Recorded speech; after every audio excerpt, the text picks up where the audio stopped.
Achtung, dies ist ein Meinungsblock. Alle Talks sind reines Stammtischniveau, mit humoristischen Ansätzen, oft emotional, manchmal auch polemisch. Erwartet keinen analytischen Expertentalk, liebe Freunde.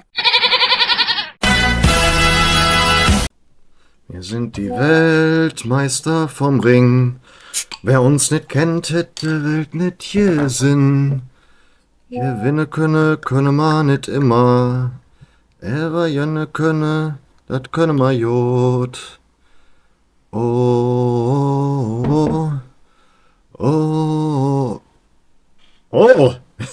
Hallo zusammen, hab euch gar nicht reinkommen hören.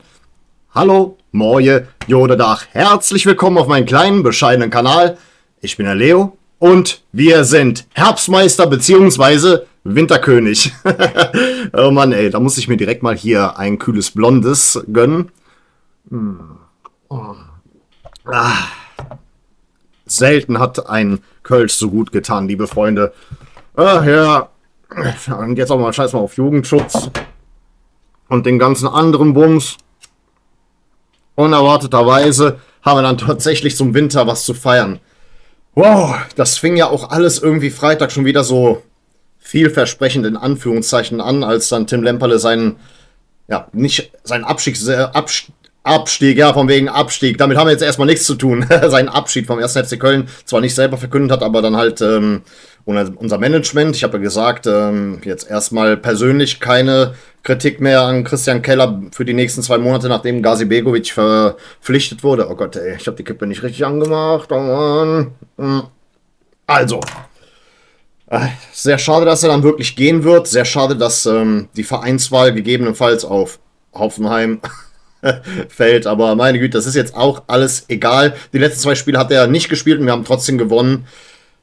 Ich bin einfach nur glücklich gerade, liebe Freunde. Ich bin einfach gerade richtig, richtig glücklich. Ich freue mich, dieses Video zu machen. Ich freue mich mit euch nicht nur meine Gedanken, sondern auch meine Emotionen zu teilen. Ich meine, guckt euch nur diese Tabelle an.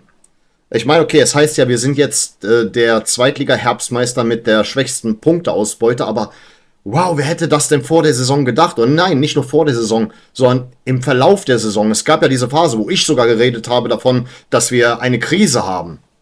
Wie laut ich hier rumgebrüllt habe, schon nach dem ersten Spiel, weil ich dachte, das Ganze aus der letzten Saison wird sich fortsetzen. Und jetzt stehen wir hier. Wir sind Winterkönig. Oder, warte mal, probieren wir es mal auf Österreichisch. Wir sind Winterkönig. Oder das ist eher mehr so Wiener Schmäh, ne? Tut das gut.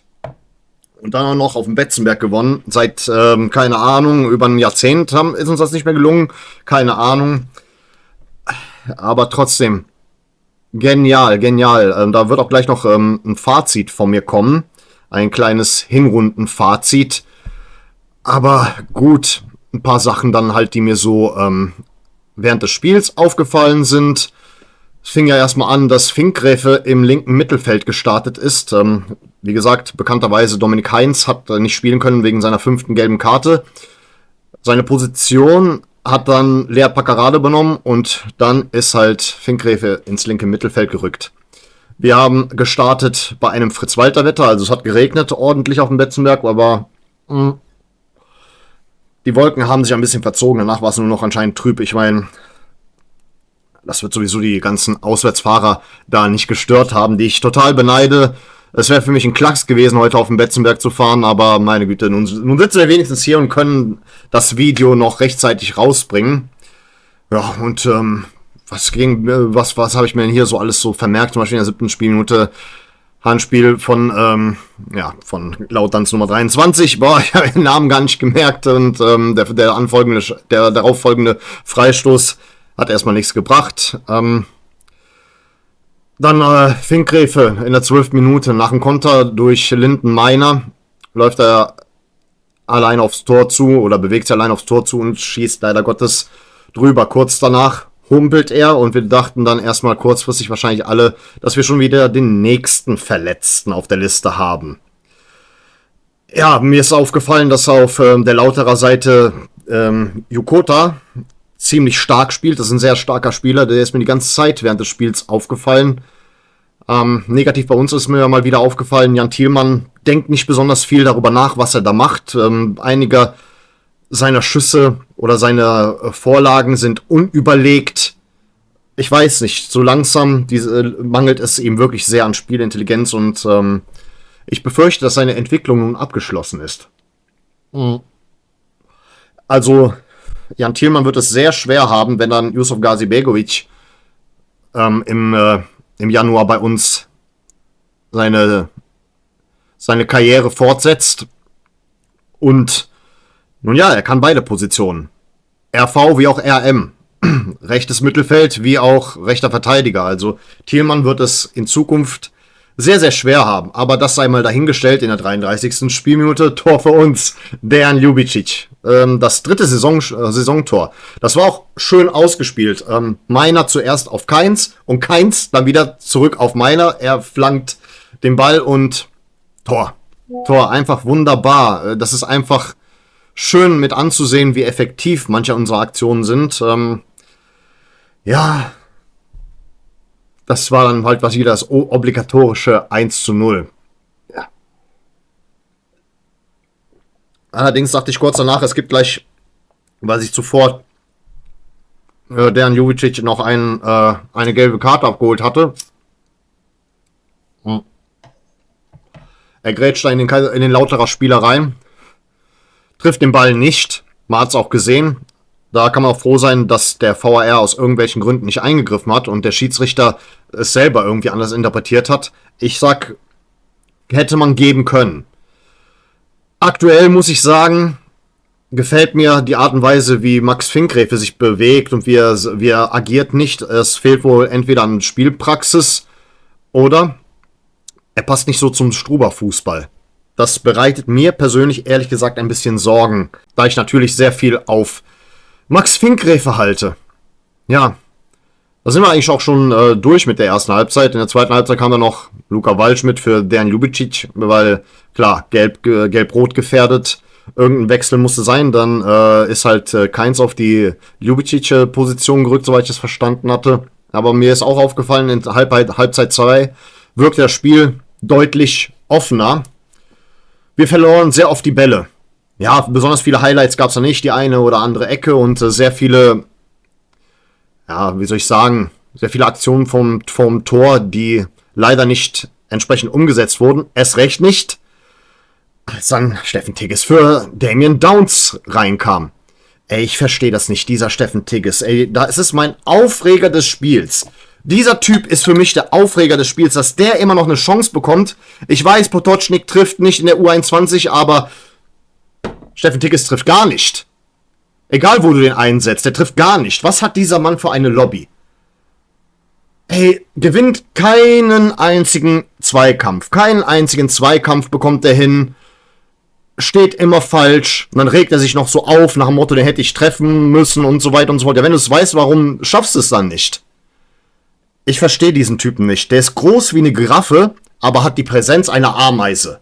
Dann heißt es auch noch zuvor, da wird er noch gelobt zuvor. Ja, der hat sich wunderbar im Training verkauft und ja, wir werden sehen in der Winterpause nach dem Motto, kann auch sein, dass er bleibt, kann auch sein, dass er weiterhin hier eine Zukunft hat. Es interessiert mich nicht, wie professionell und gut er sich im Training verhält. Das ist genauso, als wenn dein Fahrlehrer sagt, yo, die letzte Fahrstunde war Weltklasse, aber leider kannst du nicht rückwärts einparken und bist deswegen durch die Prüfung gefallen. Das ist genau derselbe Scheiß.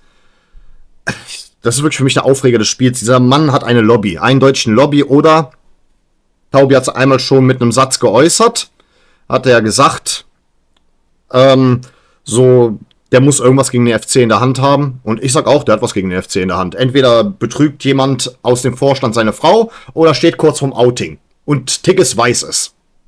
So, jetzt habe ich es rausgehauen. Ja, der absolute Tigges-Hater hat hier gesprochen. Ich mache auch keinen Hehl draus. Und das ist auch, keine Ahnung. Das ist in Stein gemeißelt bei mir. Das sind auch Mutmaßungen. Ich meine, den Disclaimer habt ihr schon vorher von mir gehört. Echt, ey.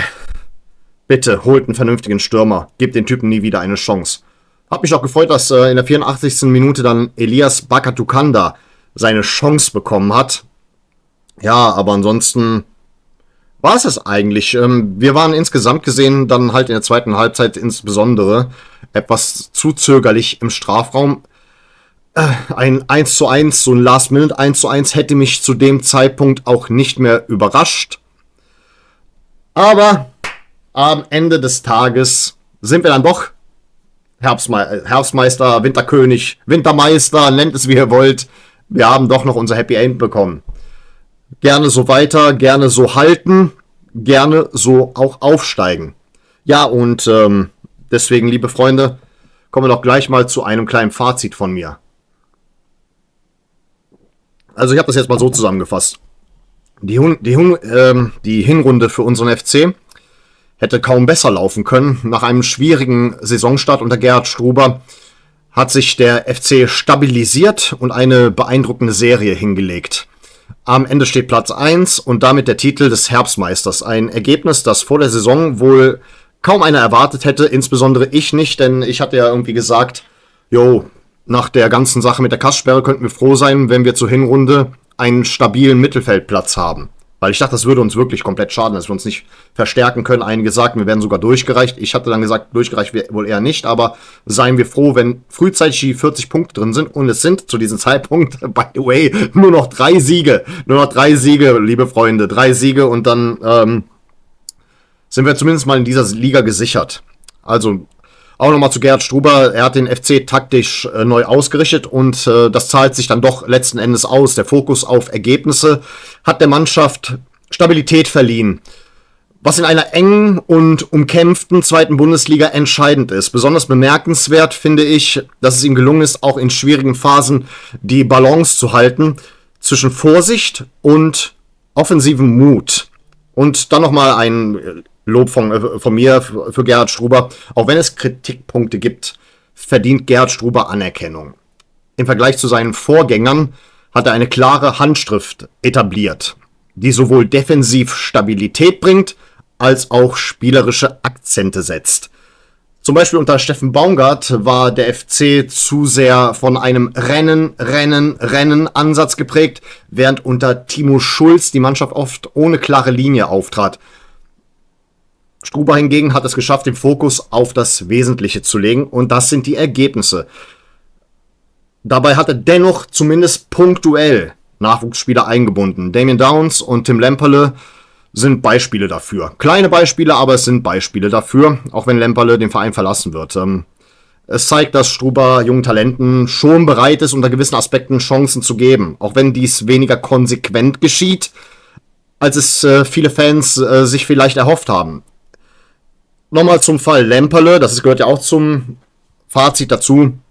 Da hätte das Management früher für klare Verhältnisse sorgen müssen, aber Struber hat das Beste aus der Situation gemacht. Aber, naja, er hat einen Mittelweg gefunden, der die Mannschaft stabilisiert und gleichzeitig Perspektiven eröffnet.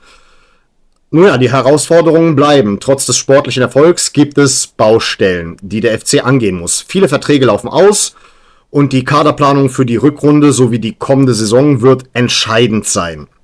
Die Winterpause bietet die Chance, mit gezielten Transfers nicht nur kurzfristige Ziele wie den Aufstieg abzusichern, sondern auch langfristig Weichen zu stellen. Hier muss aber eine Balance gefunden werden zwischen Soforthilfe und nachhaltigem Aufbau. Und von daher lautet jetzt mein Schlussplädoyer, mein Fazit: Die Hinrunde war ein voller Erfolg.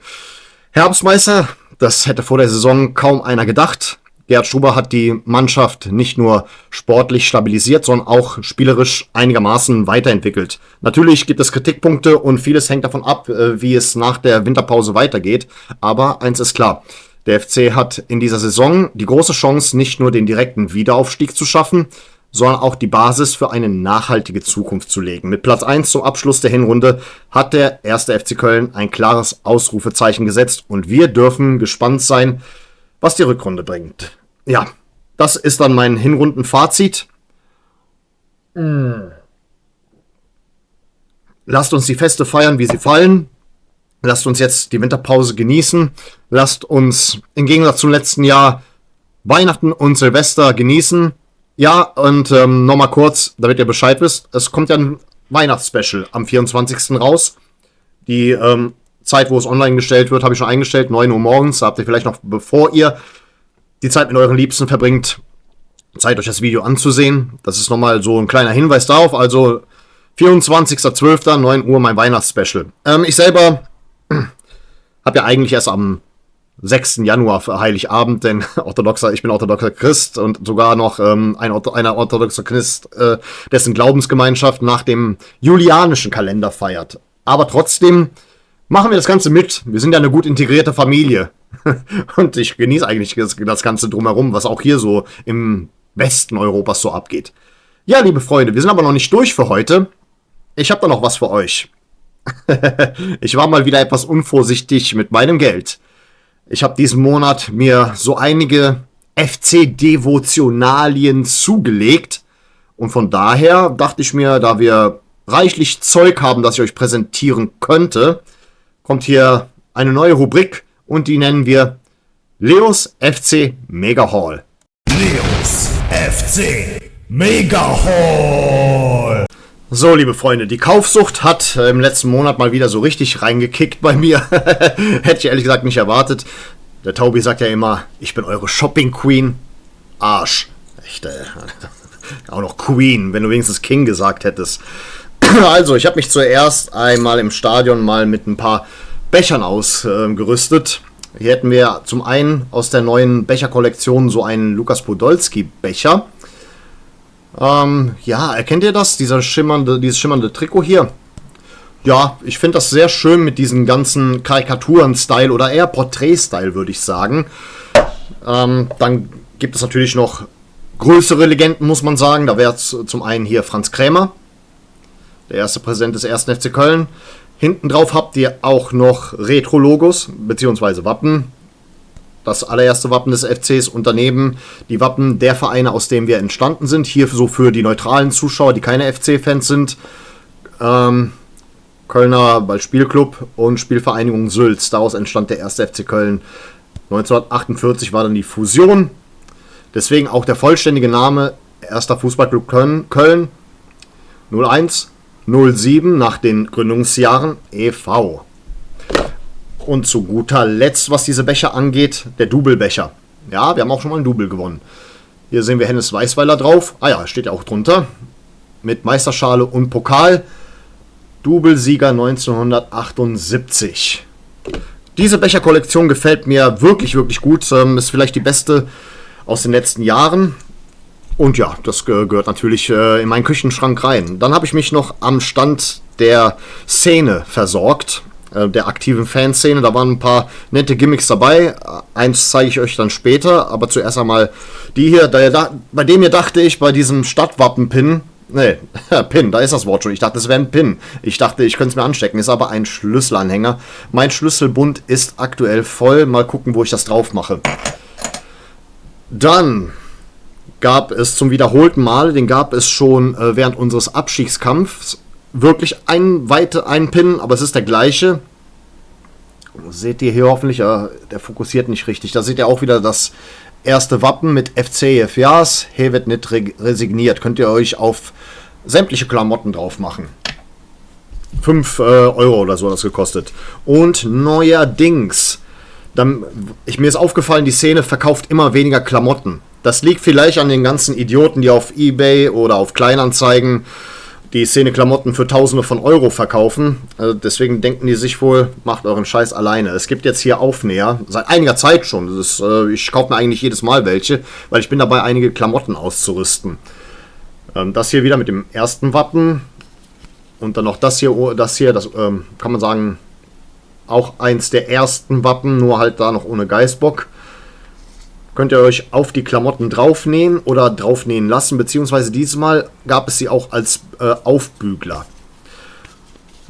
Ja, wenn ihr zum Beispiel mit den Sachen aus dem Fanshop unzufrieden seid, das hier ist eine super Option. Dann gab es noch mal wieder einen kleinen Sale in unserem Fanshop. Da war so ein Poloshirt, das hat mir letztes Jahr gefehlt, das hatte ich mir nicht gekauft gehabt zuvor. Es ist schon längst reduziert gewesen, aber nochmal 20% runter, da konnte ich nicht Nein sagen. Da seht ihr es, dieses nette Poloshirt. Mir gefallen da halt diese ganzen anderen roten Akzente, die da noch eingebaut sind. Hoffentlich könnt ihr es so nochmal in voller Pracht sehen. Das ist ganz gut, wenn ihr zum Beispiel einen Bürojob habt oder direkt beim FC arbeitet. Also ich stehe irgendwie auf diesem Polo-Kram. Dann noch dieses Mützchen hier. Ich fand das ganz schick, ehrlich gesagt, mit diesem stilisierten Geißbock. Wartet, ich zieh's mal kurz für euch an. Eine Sekunde, ich krieg schon wieder die Mitte nicht richtig drauf. Ich finde es ganz geil, schön, so richtig schick. Ich habe mir jetzt eine weiße Jacke bestellt. Das kann man gut damit kombinieren. Weiß und beige kann man gut kombinieren. Und dann mache ich mir auf die weiße Winterjacke dann das hier drauf. Das ist der Plan. Gut, dann, das war's noch nicht. Ich hatte, weil ich zu der Zeit im Serbien-Urlaub war und ich dachte, das gäbe es noch eine längere Zeit im Fanshop, war aber relativ schnell vergriffen. Da gab es einen Ehrenmann auf Kleinanzeigen, der das hier zum Ursprungspreis von 50 Euro oder so mir verkauft hat. Dieses Retro-Trikot ist an das, wenn ich mich nicht irre, 89er Trikot angelehnt, das ich aber auch in der Sammlung habe, Gott sei Dank. Aber ich dachte mir einfach, ich will das haben, weil die Szene hatte mal so ein ähnliches Trikot, aber mit Nadelstreifen verkauft gehabt beim Südkurven Cup und da war ich nicht dabei. Ja, und jetzt werde ich es niemals bekommen. Das war so halt mit Nummer 12 hinten drauf. Südkurve Nummer 12 stand hinten drauf. Natürlich bemängeln möchte ich hierbei. Fällt es euch auf, der Geißbock ist schon wieder so klein. Der müsste eigentlich mehr so in your face sein. Ja, relativ schade. Aber wenn wir schon bei Retro sind, als wir eine Zeit lang wieder Adidas hatten, kam das hier mal raus. Auch etwas, was ich verpasst hatte. Naja, Adidas, Klamotten verbunden mit 1. FC Köln, das ist immer irgendwie geil. Leider hatte sich Adidas dazu entschieden, nicht sein Retro-Wappen drauf zu machen, denn mit dem Retro-Wappen, mit dem ursprünglichen Adidas-Wappen, sind wir ja in dieser Version aufgelaufen. Das ist ja so eine Nachmachung davon. Ich fand es aber trotzdem schick. Hab da halt jemanden auf Kleinanzeigen gefunden und nun ja, da sieht es nochmal hier möglichst in voller Pracht. War irgendwie so ein Must-Have in der Kollektion. Ihr wisst ja, ich stehe total auf braunen Geißbock und dann auch noch Adidas. Ja, doch, habe ich schon irgendwie gefeiert. Dann kam noch diese Tage ein Retro-Hoodie raus. Ja. Wie findet ihr es? Also, ich persönlich fand das irgendwie geil. Ich habe mir das dann einfach mal gegönnt. Das ist ja angelehnt an meinen persönlichen heiligen Gral der Sammlung. Das Pepsi-Trikot. Oh ja, das ist für mich das ultimative FC-Trikot. Das ist mein heiliger Gral. Also wirklich, dieses Trikot bedeutet mir eine Menge. Eine richtige Menge. War einfach auch in Verbindung mit dem Sponsor, das einfach total schick aussieht und irgendwie auch königlich. Aber, wisst ihr was? Ich ziehe mal kurz den Hoodie an. Dann zeige ich euch, warum ich den so geil finde. Also, ich finde den Schnitt richtig geil. Irgendwie durch diese Streifen hier. Keine Ahnung, ich will jetzt nicht übertreiben, aber irgendwie wirkt das Ganze muskulöser. Also... Ja, so grüßt man von der Tabellenspitze. Geil. Ich finde diesen Hoodie irgendwie geil, aber mal wieder der kleine Mangel hier. Zu kleiner Geißbock. Warum versteckt der FC sich immer so? So, und zu guter Letzt, beim selben Spiel, wo ich auch diesen Schlüsselanhänger gekauft hatte, also beim letzten Heimspiel gegen Nürnberg, hatte ich nochmal Glück gehabt. Ich dachte, ich krieg das nicht, weil ich glaube, bei dem Heimspiel, wo das zuerst verkauft war, da konnte ich nicht. Da war ich am Arbeiten. Da gab es dann halt dieses Geißbockheim erhalten T-Shirt. Ihr wisst ja, ich bin ein absoluter, wie soll ich sagen, Verfechter des Geißbockheims. Ich liebe das Geißbockheim. Und ja, Klamotten auch noch mit diesem Schriftzug. Das ist ja der Original Geißbockheim-Schriftzug. Da konnte ich nicht Nein sagen. War sowieso nur 10 Euro. Von daher... Liebend gerne. Habe ich mir liebend gerne geholt. Ich hatte Glück, dass sie dann das nochmal verkauft haben. Die hatten zum Glück noch ein paar und da habe ich die Gunst der Stunde genutzt. Ja, das war mein kleiner Mega-Haul. Aber noch eine letzte Sache, liebe Freunde. Mal abgesehen von dem Weihnachtsspecial, das dann jetzt am 24. kommt, möchte ich gerne noch ein Silvester-Special für euch machen. Und das ist dann halt etwas, was ich schon längst angekündigt hatte. Wir haben ja die 300 Follower mittlerweile deutlich überschritten. Nochmal vielen lieben Dank dafür. Und da hatte ich ja gesagt, als kleines Dankeschön machen wir ein Fragen und Antworten, ein Q&A. Das läuft ja jetzt folgendermaßen ab. Bis ich das Video erstellt habe, könnt ihr unter dieses Video oder auch unter das nächste Video, okay, das ist dann wieder so eine Sache, da muss die Community ein bisschen die Lauscher aufsperren oder ein bisschen darauf achten. Also ihr könnt unter dieses Video und in meinen Community-Post wie auch auf Instagram mir Fragen stellen. Private Fragen, gibt natürlich welche, die ich nicht beantworten werde, aber ihr könnt einfach Fragen zu mir und meiner Persönlichkeit stellen, zu der Entwicklung des Kanals und dergleichen. Jeder von euch darf auch gerne mehrere Fragen stellen. Ich suche mir die besten aus. Wenn es sich um diese Fragen, die ins Q&A reinkommen, handelt, dann werde ich die nicht im Video beantworten, also unter dieses Video, weil ich habe ja gesagt, hier in diesem Video rufe ich euch dazu auf. Ich werde keine Frage beantworten, bis das Video nicht abgedreht ist. Ne? Also das ist dann halt die Spielregel. Das heißt, wenn ihr unter dieses Video jetzt irgendwelche Fragen stellt und ich antworte euch nicht, dann liegt es einfach nur daran, dass ich gerade am Herausfiltern bin, ob ich die Frage ins Video mit reinnehme. Also nicht böse sein, wenn da nur ein Herzchen-Like kommt.